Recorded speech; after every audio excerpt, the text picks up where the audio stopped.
What the city is talking about. This is Montreal Now on News Talk Radio, CJAD 800.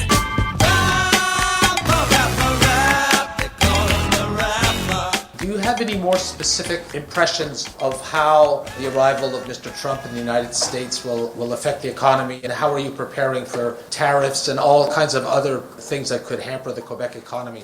There are risks and there are opportunities. We are inside the economic wall of North America. We have a free trade agreement with the US and Mexico. If the new administration brings lower taxation, more deregulation, and it creates more growth, that's positive. Tariffs are negative, but we've seen in the past that when we explain that what we produce is to the advantages of American consumers, we can convince them there are risks and there are opportunities, but the exact measures and the timing of these measures will have to wait. Like, I'm not going to make the announcements of their measure for them. They will come in January, they will make the decision, we'll integrate them in our forecast. That was our finance minister here in Quebec, Éric Girard, speaking today as he tabled his economic update. Let's say hello to James Mennie. Hello, James Mennie, reporter, columnist, editor at the Montreal Gazette. Yeah, always good to talk to James Mennie. You heard our finance minister talking about the prospects for Quebec. In our newscast, we had Éric Girard talking about the prospects for Northvolt as it files for Chapter 11 protection in the States. Girard saying, yeah, we did have money in that operation. But the Quebec project is still, on the rails. Are you buying it, James? Well, you're talking to a guy who grew up listening to episodes of a TV show saying, Lassie's not dead, she's sleeping. I got to tell you, when you turn around, you file for Chapter 11 in the U.S., your single biggest market, and you're turning around saying, yeah, well, those plants in Canada and in Germany, they won't be affected. I would be very, very cautious about investing any further in Northvolt. And I would also say that maybe it's time this government spent a little more time examining how it can salvage whatever, even if they haven't put in a lot of money, make sure that any money that we have in it that we can get out is out. Because this keeps happening on an almost weekly basis, Trudy, whether it's plant shutdowns or layoffs, and now we're seeing that the Chapter 11 though is pretty final, it's pretty for real. So this is not some little bump in the road they're hitting. I think Quebec needs to act and act quickly if it doesn't want to get left holding the bag, as it is. The Legault government is going to suffer quite a humiliation, frankly.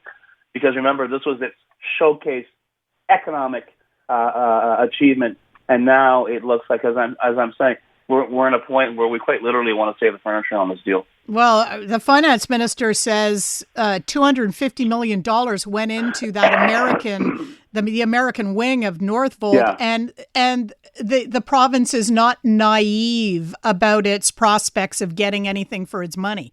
So I think it's just admitting that it's gone.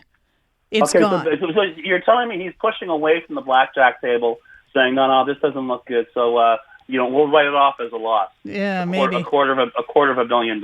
Yeah. Well, but on the other hand, Trudy, I got to tell you, I was listening to Mr. Girard, talking about Quebec's economic future. Is it possible that if he actually utters the word Canada, if it comes out of his mouth, it's like, throwing holy water on a vampire, that his head's going to explode? Do you like how he says, we're within the North American wall? What the hell does that mean? Yeah. We're part of Canada, which is the biggest trading partner, whose biggest trading partner is the United States.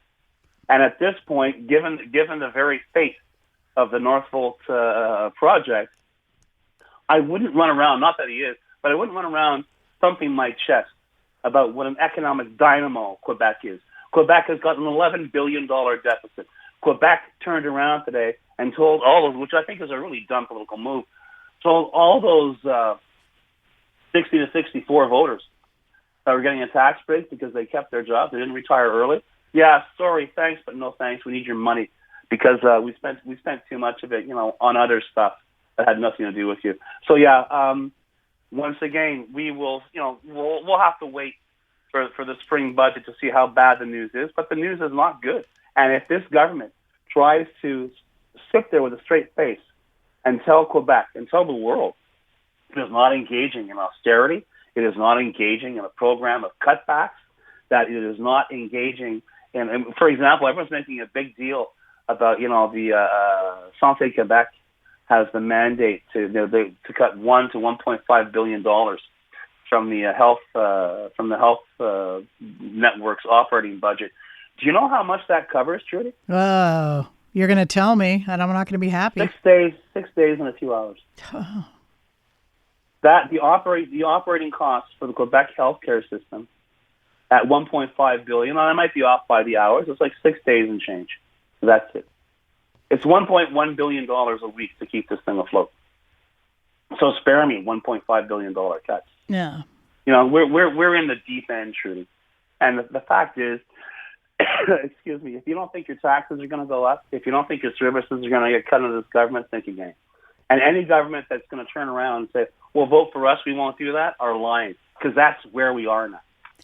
That is where we are economically. That is where our future is. We have decided to mortgage our future in terms of economic development against the satisfaction of paying tribute to a clutch of Journal de Montréal columnists who think there are too many damn immigrants in Quebec.